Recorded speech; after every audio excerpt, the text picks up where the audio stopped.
Hello guys. आज हम रचना शारीर का सेकंड चैप्टर स्टार्ट कर रहे हैं जिसका नाम है शरीरोपक्रमणीय अध्याय। शरीरोपक्रमणीय मतलब जो शरीरोपक्रमणीय अध्याय है वो दो शब्द से मिलकर बना है, शरीर और उपक्रम दो शब्द से मिलकर के बना है। तो इस चैप्टर में हम शरीर की व्याख्या, शारीर की व्याख्या और शरीरी की व्याख्या देखेंगे।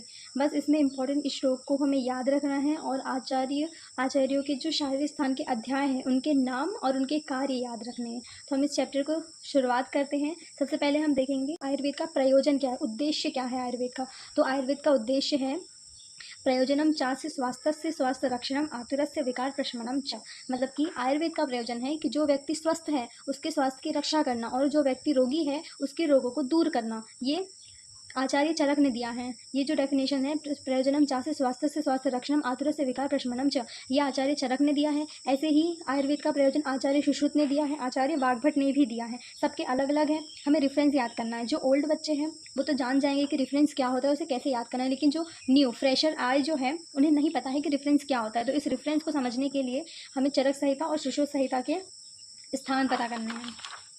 चरक संहिता है, चरक संहिता में कुल 8 स्थान हैं और उनके अध्याय हैं। तो चरक संहिता का जो पहला स्थान है वो है सूत्र स्थान। सूत्र स्थान में 30 अध्याय हैं, निदान स्थान में 8 है, विमान स्थान में 8 है, शरीर स्थान में 8 अध्याय है, इंद्रिय स्थान में 12 अध्याय, चिकित्सा स्थान में 30 अध्याय, कल्प और सिद्धि में 12 अध्याय। तो ऐसे चरक संहिता में टोटल 120 अध्याय है, 120 अध्याय हैं। उसमें से सूत्र स्थान में 30 है। ये उसके स्थान ही, ये स्थान याद करने हैं, विद सिक्वेंस में ही याद करने, आगे पीछे नहीं करना है। तो चिकित्सा और सूत्र स्थान दोनों में 30 अध्याय हैं, इंद्रिय कल्प और सिद्धि में 12 हैं, निदान विमान और शरीर में 8 अध्याय हैं। वैसे ही सुश्रुत संहिता में 6 स्थान हैं। सूत्र स्थान में 46 अध्याय, निदान में 16 है, शरीर में 10 है, चिकित्सा में 40 है, कल्प में 8 है और उत्तर तंत्र में 66 अध्याय हैं। तो 186 टोटल जो है अध्याय यहाँ पे दिए गए हैं। तो हमारे पास यहाँ पे रेफरेंस है प्रयोजनम का चरक सूत्र स्थान 30/26। मतलब चरक संहिता के सूत्र स्थान के 30वें अध्याय का 26 वाला श्लोक है, 26 नंबर का श्लोक है। कौन सा? ये प्रयोजनम का श्लोक। ठीक है, तो ये वही है। ये रेफरेंस ऐसे आता है कि हमें अध्याय पता होने चाहिए, हमें स्थान पता होना चाहिए, हमें पता होनी चाहिए कि किस अध्याय में। अगर यहाँ पे मैंने लिख दिया चरक शारीर स्थान 30वां अध्याय, तो हमारे शारीर स्थान में तो 30 अध्याय होते ही नहीं है। हमारे सूत्र स्थान और चिकित्सा स्थान में 30 अध्याय होते हैं चरक के। तो चरक सूत्र स्थान के 30वें अध्याय का 26वां श्लोक। ये जो रेफरेंस है ये सारे श्लोक में डलना मस्ट है। ये रेफरेंस की वजह से ज़्यादा मार्किंग होती है। और अगर रेफरेंस नहीं आ रहा है तो सिर्फ इतना भी याद रख सकते हैं कि ये चरक का है या ये सुश्रुत का है, बस।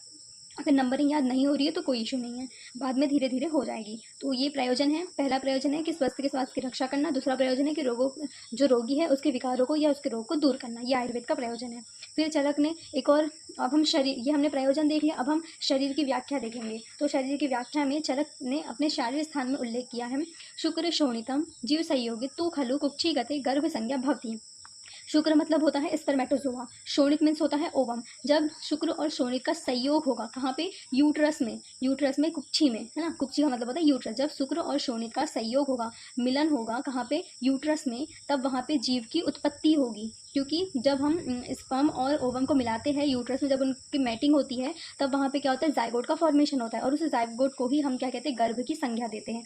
ऐसा चरक शारीरिक स्थान में अपने चौथे अध्याय के 5वें श्लोक में बताया है। ये चरक का हो गया। फिर सुश्रुत का क्या है?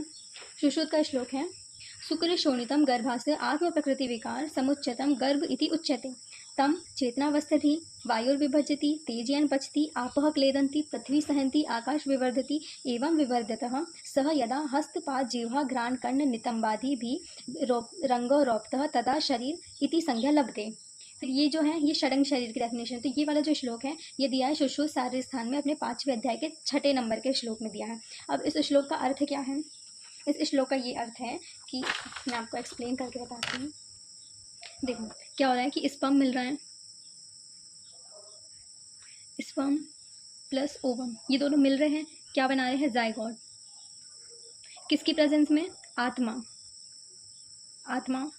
प्लस अष्ट प्रकृति और 16 विकार। अष्ट प्रकृति और 16 विकार। अब आप बोलोगे आत्मा तो ठीक है कि 16 आ गई इन दोनों के मिलने पर। फिर अष्ट प्रकृति क्या है? अष्ट प्रकृति होती है सृष्टि उत्पत्ति कर्म। जब मैं पढ़ाऊंगी इसके बाद वाला जो चैप्टर है धातु पुरुष वाला चैप्टर, उसमें मैं आपको उसमें आपको धातु पुरुष जब बताऊंगी उसमें आपको मैं बताऊंगी कि अष्ट प्रकृति 16 विकार क्या होती है। तो अष्ट प्रकृति यहाँ पे समझ लीजिए क्या है। अब अव्यक्त, महान, अहंकार और पंच तन्मात्रा। पंच तन्मात्रा क्या होती है? पंच तन्मात्रा शब्द, स्पर्श, रूप, रस और गंध, ये होती है पंच तन्मात्रा। अब 16 विकार क्या है? 16 विकार है एकादश इंद्रियां। एकादश इंद्रियां प्लस पंच महाभूत। अब पंच महाभूत क्या होते हैं? आकाश, वायु, अग्नि, जल और पृथ्वी, ये होते हैं पंच महाभूत। अभी एकादश इंद्रियां क्या है? एकादश इंद्रिय में जो है 5 होती है कर्मेंद्रिय। कर्मेंद्रिय 5 है ज्ञानेंद्रिय और एक होता है मन, जिसको कहते हैं उभय इंद्रिय। ठीक है, ये होता है अष्ट प्रकृति और 16 विकार। अष्ट प्रकृति में आएगा अव्यक्त, महान, अहंकार और पंच तन्मात्रा। पंच तन्मात्रा होती है शब्द, स्पर्श, रूप, रस, गंध।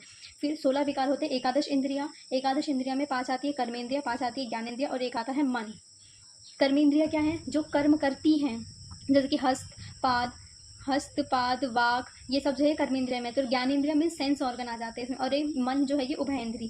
फिर पंच महाभूत आकाश, वायु, अग्नि, जल, पृथ्वी। तो ये हो गए अष्ट प्रकृति 16 विकार। स्पर्म प्लस ओवम जब जायगोट बनाते हैं तो उनके बीच में आत्मा, अष्ट प्रकृति और 16 विकार आते हैं।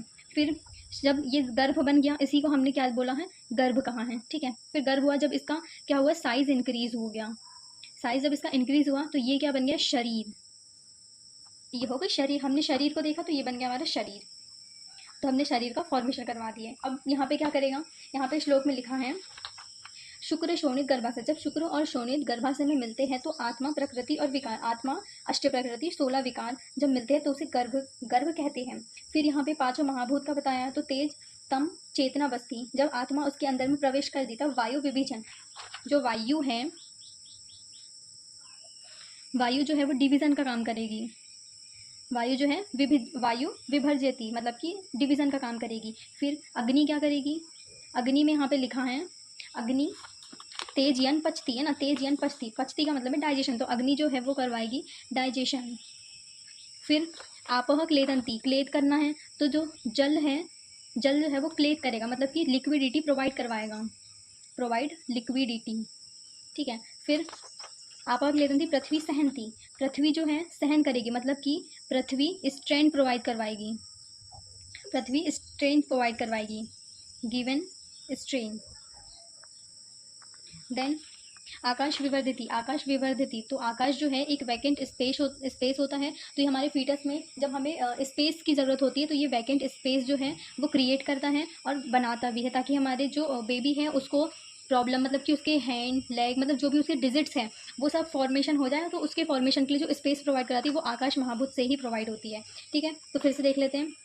वायु विभज्यति, वायु जो है वो डिवीजन का कार्य करती है। तेजयन पस्ती, जो अग्नि महाभूत है वो डाइजेशन का काम करवाता है। आपह क्लेदंती, जो जल है वो लिक्विडिटी प्रोवाइड करवाता है। पृथ्वी सहनती, स्ट्रेंथ प्रोवाइड करवाती है पृथ्वी महाभूत। आकाश विवर्धती, जो आकाश है वो वैकेंट स्पेस है, तो वो वैकेंट स्पेस बनाता है ताकि हमारे जो फीटस है उसके हाथ, पैर, जीवा, घ्राण, कर्ण, नितंब, ये सब रंग रूप सब जो है ये सब उसके अच्छे से आ जाए, उसको स्पेस मिल जाए आने के लिए। ऐसे शरीर को भी हम जब ये सब चीज़ हो जाती है तो उसको हम संज्ञा देते हैं शरीर की, कि अब शरीर बन गया है। फिर आते हैं षडंग शरीर पे। तो षडंग शरीर क्या है? षडंग शरीर को मतलब जो अपर एक्सट्रीमिटी और लोअर एक्सट्रीमिटी, दोनों हाथ और दोनों पैर, ये हो गए 4 शाखागत, है ना, शाखागत। और मध्यम वाला जो है एब्डोमेन, उसको मध्यम ले लिया है और शीर को छठा ले लिया, तो ये हो गया हमारा षडंग शरीर। तो ये श्लोक हो गया, ये श्लोक आपको याद करना है। फिर नेक्स्ट श्लोक है हमारे पास में, तत्र शरीरम नाम चेतनाधिष्ठानभूतम पंच महाभूत विकार समुदायात्मक संयोग वाही। ये चरक सारे स्थान के 6वें अध्याय का 5वां श्लोक है। इसका मतलब क्या है कि आत्मा का जो अधिष्ठान है, चेतना अधिष्ठान, तो आत्मा का जो अधिष्ठान है वो शरीर है, और पंच महाभूत रूपी जो विकार है इन सब का जो समुदाय है वो भी शरीर कहलाता है। और यही शरीर क्या होता है कि जब सप्त धातु, 3 दोष और 3 मल के साथ में साम्य अवस्था में जब गति करता है तो ये संयोगवाही होता है। अब सप्त धातु क्या है? जो 7 धातु हैं वो हैं रस, रक्त, मांस, मेद, अस्थि, मज्जा और शुक्र, ये 7 धातु हैं। 3 मल, मूत्र, पुरीस और स्वेद, और 3 दोष, वात, पित्त, कफ। तो 7 धातुएं रस, रक्त, मांस, मेद, अस्थि, मज्जा, शुक्र, और 3 मल, मूत्र, पुरीस, स्वेद, 3 दोष, वात, पित्त, कफ। इन सब की साम्य अवस्था पे रहने पर ही जो हमारा शरीर है वो संयोगवाही कहलाता है। ठीक है। फिर दोष धातु मल मूलम ही शरीरा, ये सुश्रुत सूत्र स्थान के 15वें अध्याय का 9वां श्लोक है। तो ये वाला जो श्लोक है, दोष धातु मल मूलम, दोष 3 दोष, 7 धातु, 3 मल, ये जो है ये शरीर के मूल हैं। फिर आता है नेक्स्ट श्लोक, शीर्यते अनेन इति शारीरम। तो इसका मतलब है कि जो हमारा शरीर है वो प्रतिदिन जो है वो क्षीण अवस्था में जाता है, तो उसे हम कहते हैं शरीर। एक और डेफिनेशन है इसकी, सीर्यते हिनस्तति आत्मन इति शरीरम, जो निरंतर गति करता है और अपने नष्ट की ओर बढ़ता होता है उसको हम शरीर कहते हैं। तो ये हमारे शरीर की व्याख्या हो गई। शारीर की व्याख्या, शारीर में क्या है, शरीरम चिंत्यते सर्वदेव मानुष संपदा सर्वभावो यद तस्माद शरीरम स्थान उच्यते, ये चरक सारे स्थान के 8वें अध्याय का 69 वाला श्लोक है। इसका अर्थ क्या है कि जो समस्त शरीर है वो अहलौकिक है, मतलब देव के समान है। जो समस्त शरीर है वो देव के समान है। इसके मानवीय साधन जो है वो चिंता, मतलब कि जब भी हम विचार करते हैं या जो भी हम भाव को प्रकट करते हैं, ये सब व्यक्त करने की जो क्षमता होती है वो एक जीवित शरीर में ही होती है, इसलिए हम इसे शरीर का स्थान देते हैं। फिर है शरीरी की व्याख्या, मतलब आत्मा की व्याख्या। पंचमहाभूत शरीरी संवार पुरुष इति सह एष कर्मपुरुष चिकित्सा अधिकृत। इसका ये मतलब है कि हम जब इसके बाद में जो नेक्स्ट चैप्टर हम पढ़ने वाले हैं तो उसमें हम पढ़ेंगे धातु पुरुष। तो हमारे आयुर्वेद में ये बताया गया है कि हम शरीर की जो चिकित्सा है वो हम षड धातु या कर्म पुरुष पे ही करते हैं। हम आत्मा पे या हम ही क्या, जो साइंस है वो भी आत्मा पे आत्मा की चिकित्सा नहीं कर सकता। वो एक जीवित शरीर की ही चिकित्सा कर सकता है। हम मृत शरीर की भी चिकित्सा नहीं कर सकते, उसके सिर्फ हम ऑर्गन्स निकाल सकते हैं ताकि हम उसको प्रिजर्व कर सकें या जिसे भी ज़रूरत हो उसे हम डोनेट कर सकें। लेकिन हम जीवित शरीर की ही चिकित्सा कर सकते हैं, मृत शरीर की भी नहीं कर सकते। वो कैडवर बन जाता है, उसका डिसेक्शन किया जाता है। तो यहाँ पे बताया गया है कि जो हमारा आयुर्वेद है उसमें हम कर्म पुरुष, और कर्म पुरुष 6 धातु पुरुष होता है, षड धातु पुरुष। उसमें क्या होता है, एक आत्मा होती है, शरीरी आत्मा होती है, और 5 महाभूत होते हैं, आकाश, वायु, अग्नि, जल और पृथ्वी। इन सब से बना जो शरीर है उसको हम बोलते हैं कर्म पुरुष, और इसी की चिकित्सा जो है ये आयुर्वेद में संभव होती है। तो ये हमारे शरीर, शरीरी और शारीर की व्याख्या हमने देख ली। अब हम सुश्रुत के शारीर स्थान के अध्यायों के नाम याद करते हैं। सुश्रुत शारीर स्थान में 10 अध्याय हैं और चरक शारीर स्थान में 8 अध्याय हैं। अब हम सुश्रुत शारीर स्थान के 10 अध्यायों के नाम और उन अध्यायों में क्या क्या दिया गया है वो पढ़ते हैं। तो पहला सर्वभूत चिंता शारीरम। सर्वभूत चिंता शारीर अध्याय जो है इसमें सृष्टि उत्पत्ति कर्म का विस्तार पूर्वक वर्णन किया गया है। फिर शुक्र शोणित शुद्धि शारीरम। तो शुक्र शोणित शुद्धि शारीरम में शुक्र और शोणित से जो उत्पन्न हुआ जीव है उसके सिद्धांतों के बारे में कि वो कैसे उत्पन्न हुआ, कैसे शुक्र शोणित के सहयोग से जीव की उत्पत्ति हुई, उसके शोणित के लक्षण क्या है, दोष क्या है, इन सब का वर्णन इस अध्याय में किया गया है, द्वितीय अध्याय में। फिर गर्भावा क्रांति है।